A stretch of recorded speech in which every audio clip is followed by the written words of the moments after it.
For the first time ever as a professional boxer from Belfast, Northern Ireland, Paul McCullagh.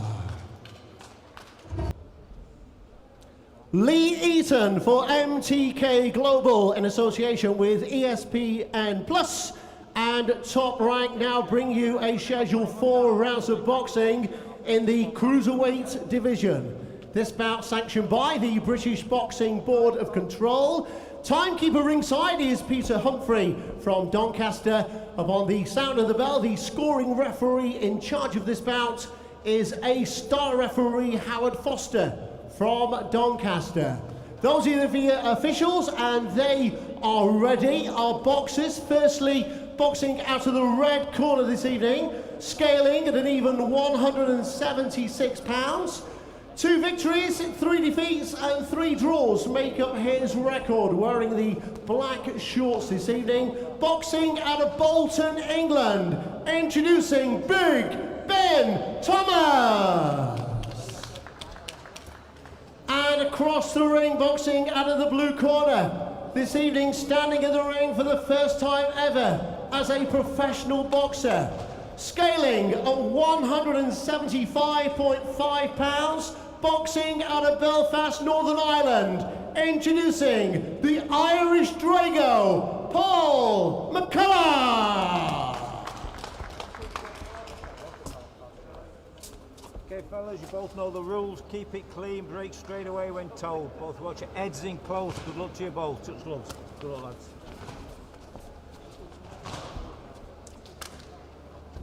Here we go then, about to get the action underway tonight. John O'Brien and Paul McCullagh, just with a warm embrace as they're about to go at it as a professional partnership for the first time. Straight off the bat, Ben Thomas looking to launch an attack, and I suppose with a young newcomer to the pro game, anything you can do to unsettle him can only aid your cause as the opponent.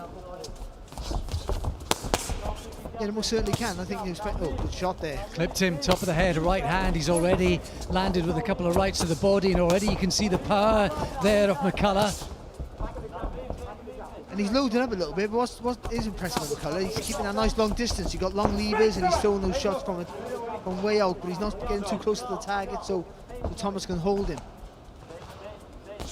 He's had a couple of dates that were penciled in from January onwards of 2020 that have, for obvious reasons, have been put by the wayside. So I'm sure there's a lot of sort of pent-up aggression, enthusiasm and desire, not to mention all of those things that normally go with a professional debut and a fighter at the start of his career anyway, but perhaps more so in the current climate given the delays. No, but even though he clipped Thomas a little bit, he's still taking his time. It's impressive so far, isn't he? He's taking his time, looking to pick his shots. He's a bit wild with our overhand right. He's not rushing, not going like a lunatic and making silly mistakes.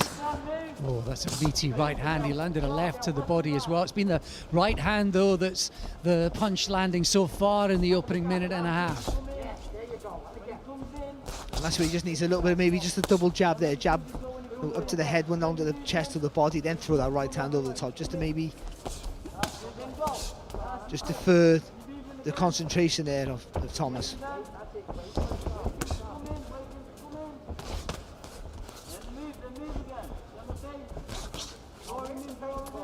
It's good to see, I think, a young pro and prospect weighing in close to their designated weight as well. So often that there is a bit of license early on in their careers, but just a half a pound above the light heavyweight limit coming into this one, McCullagh.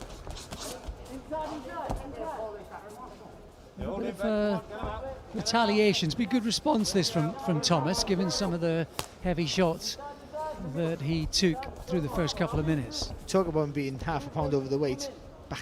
Back 20 years ago, that would have been called, before we knew about nutrition, that would have been called he's a super bantamweight. That's all that would have been.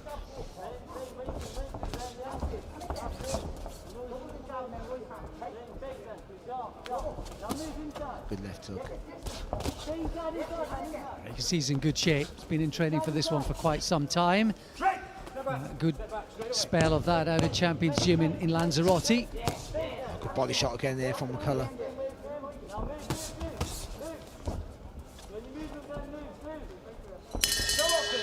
a good positive start there from McCullagh after round 1.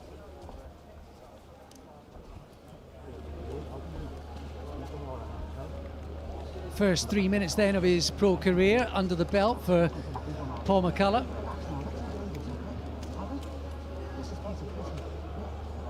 And it was the right hand to the body that was the punch that he was landing initially.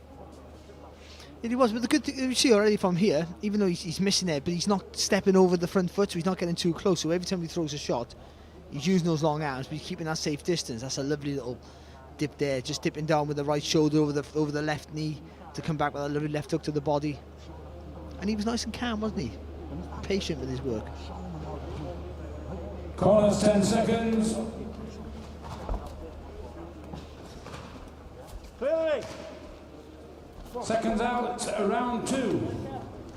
Into round 2 then. And with that out the way, maybe McCullagh he loaded up a little bit in the first round, didn't he? A little bit round. Quite straight with some of those shots. Nice little uppercut there from Thomas. His little bouts of resilience from the Bolton man.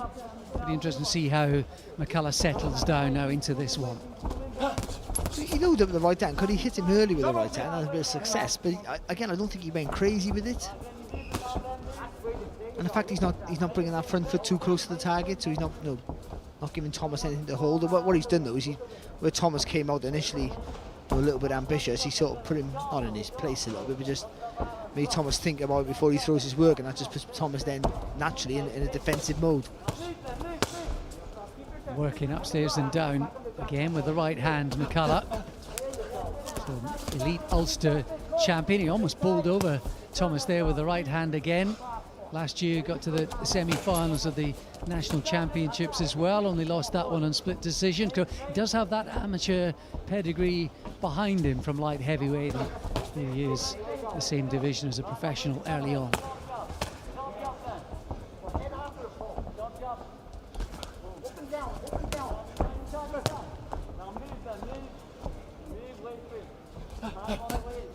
He's having enough success without the jab, but I still like to see him pump that jab out a little bit more authority in that left hand. If anything, just to lift the head up a little bit of Thomas.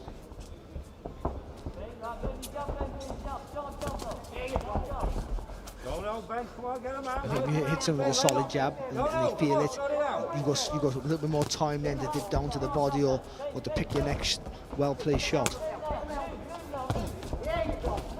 Oh, almost clipped him with the left hand. He's happy to hang on Thomas as well, just to give himself a little bit of respite here. Minute to go in the second. Clips him again, complaining of the punch on the top of the head. I think that the right hand landed on the side as he almost leaned away from it, Thomas. Yeah, I do think it caught him on the back of the head, but he was low. He was low there, Thomas, and half turned.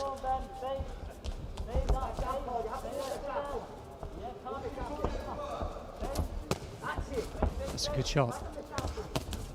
That's a better shot there, the left hook. There's a bit more snap there in the left hook. Oh, clips him with it again, Paddy. That's 2 on the bounce. He might just be starting to get through regularly now, Thomas. He's under pressure. See what? Oh, good shot. Felt that there, Thomas.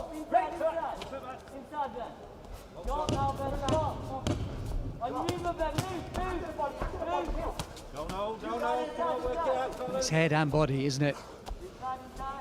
And it's increasing in ferocity as this one has progressed through 2 rounds.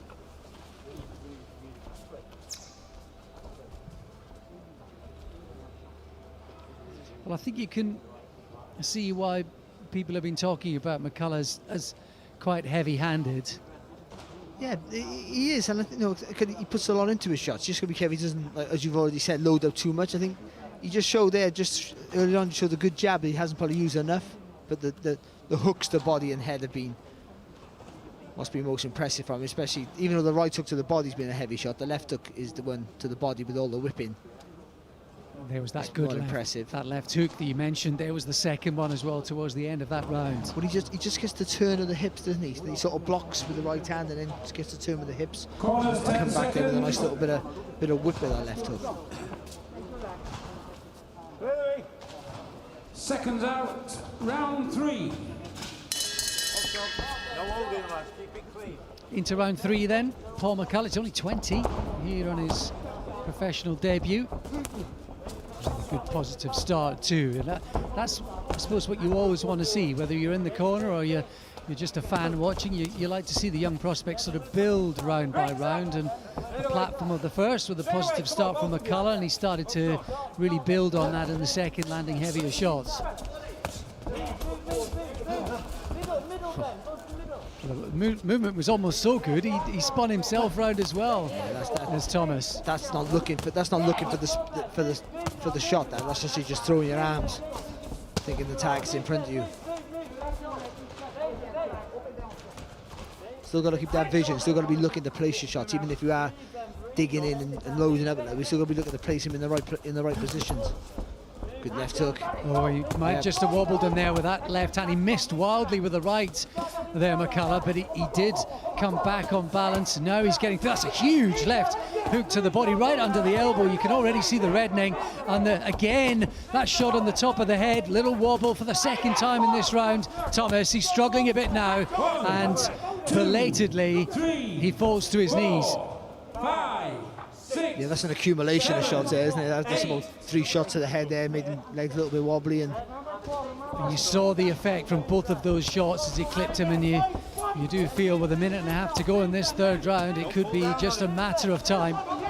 he's trying to cover up here, Thomas, but he's got no escape route, is he? That's the problem. Oh, what a shot! Wicked left hook that flicked right across the midriff, under the elbows as he was trying to cover up. And that was a painful shot. He may get up, but he won't go on. And Howard Foster calls it off, and that's an impressive start for Paul McCullagh. That's what you want, isn't it? That's a debut, a dream debut, really. He's just showing a little bit of skill, plenty of power, and a lovely finish as well. I think he picked the shots well there for the last little combo there to get him out of there.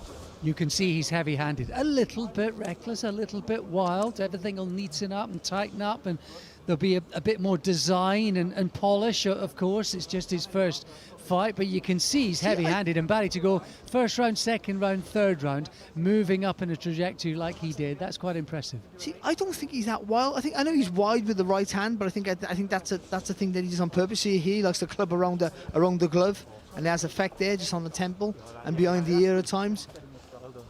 He loads up a little bit too much, and I think that's the issue. But I think I don't think he rushes his work too much. I think that's impressive. Just placing the shot. I think sometimes looking the way he places his shots, if you want to be overcritical. But apart from that, I thought it was a nice little display. Lovely for a young 20-year-old light heavyweight. And that's pretty good. And the way he picked his shots, I mean, there was a real good variety. There was a good selection. There was the repertoire was dipped into there very early on. Let's get confirmation of it now with Paul. Timekeeper ringside, Peter Humphrey, records the official end of this contest at 1 minute 10 seconds of round number 3. Howard Foster counts out Ben Thomas. It is a debut victory for the Irish Drago, Paul McCullagh.